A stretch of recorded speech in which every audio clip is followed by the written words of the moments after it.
आई। सो अब हम डिज़ाइन करेंगे PDF for this language that is A raise to I, B raise to J and C raise to K, right, जिसमें के की value क्या होगी, आई प्लस जे होगी। ओके, सो क्या मैं इसको ऐसे लिख सकता हूँ, A to the power I, B to the power J, C to the power I plus J. So ये कैसे हो गया, हम जितने भी ए और बी के अकरेंस मिला के होंगे उतने अकरेंस सी के मिला के होंगे, मतलब सी के टोटल अकरेंसेस कितने होंगे, जितने ए प्लस बी के होंगे। ताकि हम क्या कर सकते हैं, हम ये जितने भी ए एंड बी होंगे उसको हम पुश कर देंगे, एंड जितने भी सी के होंगे वो हम क्या कर देंगे, पॉप कर देंगे। और अगर एंड में हमको एप्सिलॉन मिला एंड स्टैक के टॉप पे जेड नॉट, तो हम क्या कर देंगे, हम वो स्ट्रिंग एक्सेप्ट कर देंगे, राइट। तो ये वर्क कैसे करेगा, सपोज मैं लिया ए बी सी सी, मैंने स्टैक बनाया, स्टैक के टॉप पे इनिशियली जेड जीरो होगा, मैं क्या करूँगा, बी एंड सी ये दोनों तक मैं क्या करूँगा, सारे पुश करते जाऊँगा, और फिर सी पे मैं क्या करते रहूँगा, पॉप करते जाऊँगा। कुछ भी रहने दो, सी के टाइम पे बी भी रह सकता है और ए भी रह सकता है टॉप पे, राइट।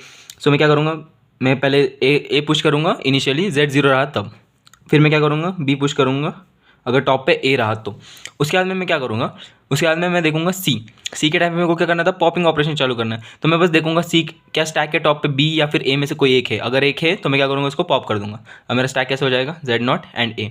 वापस से मैं यहाँ पे ये सी रीड करूँगा, स्टैक के टॉप पे ए है, मैं क्या कर दूँगा, पॉप कर दूँगा। स्टैक मेरा क्या बचा, जेड नॉट, मेरा ये स्ट्रिंग हो गया खत्म, मतलब मैं अभी नल रीड करूँगा और फिर मैं क्या करूँगा, ये जो स्ट्रिंग है वो उसको मैं करूँगा एक्सेप्ट, राइट। अगर मैं दूसरा example A B B C C C, इसमें मैं क्या करूँगा, जेड नॉट होगा मेरा स्टार्टिंग इनिशियल सिंबल, ए से मैं स्टार्ट करूँगा। सो ए में पुश करूँगा, बी में रीड करूँगा, बी पुश करूँगा, बी में रीड करूँगा, वापस से पुश करूँगा।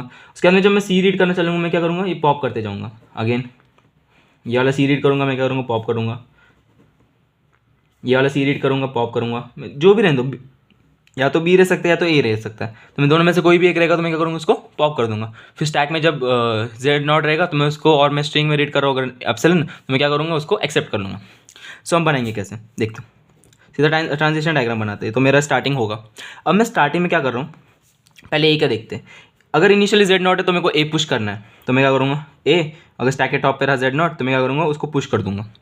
उसके बाद में मेरा क्या है, अगर स्टैक के टॉप पे ए रहा, सपोज ये वाला ए बी सी सी सी, ये मैं इनिशियली पुट करूँगा तो ये चला जाएगा। फिर मैं ये देखूँगा अगर ए टॉप पे रहा, क्योंकि यहाँ पे टॉप पे ए रहा, तो मेरे को ये तभी भी पुश करना है ना। सो बस ए टॉप पे रहा एंड ए अगर मैं रीड करो तो उसको मैं करूँगा पुश।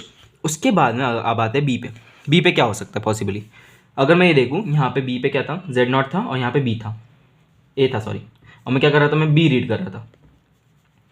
सो जब मैं इधर आऊँगा तो यहाँ पे क्या पॉसिबली हो सकता है, स्टॉप पे ए ही हो सकता है। क्यों, क्योंकि जो आई एन जे एंड के की वैल्यूज़ है ना, ये ग्रेटर दैन और इक्वल्स टू किसके होगी, जीरो के। तो मतलब एक ए तो होगा ही, तो मैं मतलब जो बी होगा, बी कैरेक्टर, वो ए में मतलब स्टैक में तभी पुश करूँगा जब टॉप पे ए होगा। तो मैं क्या लिखूँगा, एक तो बी हो सकता है, अगर स्टैक के टॉप पे ए रहा, मतलब बी रीड करो, स्टैक के टॉप पे ए रहा तो मैं क्या करूँगा, पुश करूँगा। या तो क्या हो सकता है, ये वाला बी जब रीड करूँगा तो स्टैक के टॉप पे क्या होगा, बी होगा, तो मेरे को क्या करना है, तभी पुश करना ही है। तो स्टैक के टॉप पे बी रहा तो मैं क्या करूँगा, पुश का ऑपरेशन करूँगा। अब आगे, अब सी आया, सी अगर रहा तो मेरे को क्या करना है, पॉप ऑपरेशन करना है। तो मैं ये ट्रांजिशन स्टेट कब चेंज करूँगा, मुझे एक चीज़ पता है कि अगर मैं ए बी सी है, इसका एक ऑर्डर है बराबर, तो अगर मैं सी पे जा रहा हूँ तो इससे पहले एक बी तो होना ही चाहिए, राइट। और तब मैं करूँगा, मतलब सपोज मैं सी रीड कर रहा हूँ, ए बी बी सी सी था ना मेरा, तो मैं यहाँ पे आया, तो यहाँ पे रीड करते टाइम मैं देख सकता हूँ कि बी इसके पहले था बराबर, एक बी तो मिनिमम मेरे को चाहिए, इसकी वजह से मैं यहाँ पे लिखूँगा अगर मैं सी रीड कर रहा हूँ एंड स्टैक के टॉप पे बी रहा तो आप करो पॉप ऑपरेशन, ठीक है, क्योंकि मेरे को मिनिमम एक बी तो मतलब ये वाला एक बी तो चाहिए, इसकी वजह से ए मैं यहाँ पे लिख नहीं सकता, क्योंकि ए सी ये मेरी स्ट्रिंग आएगी क्या लैंग्वेज में, नहीं, इसकी वजह से बी आएगा ही, तो मेरे को बी पॉप करना है। उसके बाद में मेरा आता है Q1 स्टेट। अब मेरे को यहाँ पे कब तक रहना है, देखो जेड नॉट था, ये क्या था मेरा ए बी बी सी सी सी, मेरा क्या हो गया, एक बी तो मेरा पॉप हो गया इस सी की वजह से। फिर मैं ये रीड करूँगा तो स्टैक में क्या क्या रहेगा, ए एंड बी रहेगा बराबर। वापस से बी आएगा तो मेरे को क्या करना है, पॉप ऑपरेशन परफॉर्म करना है। तो मैं क्या करूँगा, सी रीड करूँगा और बी रहा तो मैं क्या करूँगा, पॉप ऑपरेशन परफॉर्म करूँगा। फिर इसके बाद में क्या होगा, ये भी उड़ने के बाद में ये मेरा सी बचा और ये टॉप पे बचा, तो मेरे को ये भी तो पॉप करना है ना। इसकी वजह से मैं क्या करूँगा, सी रीड करो अगर ए मेरा स्टैक के टॉप पे, तो मैं क्या करूँगा, पॉप ऑपरेशन परफॉर्म करूँगा।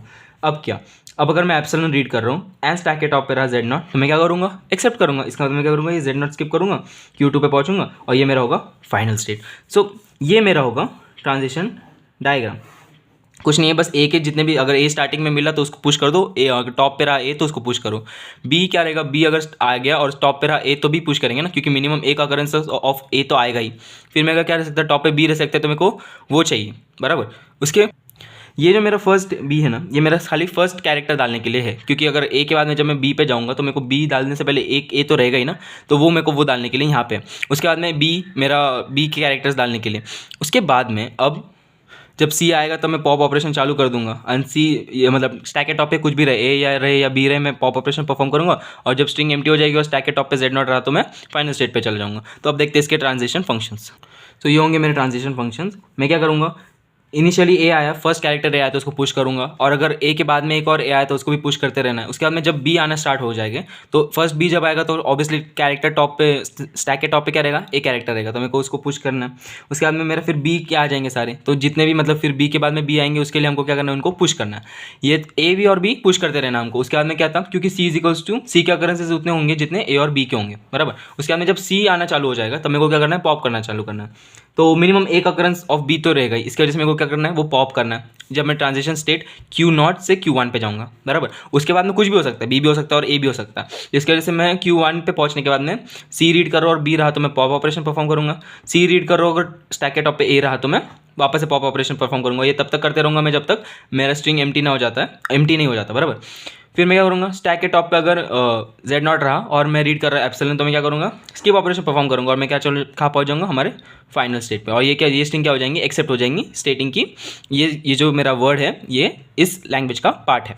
सो ये रहा मेरा ट्रांजिशन डायग्राम इस लैंग्वेज के लिए, और ये हम ऐसे पीडीएफ ड्रॉ कर सकते हैं। एंड या दैट्स इट।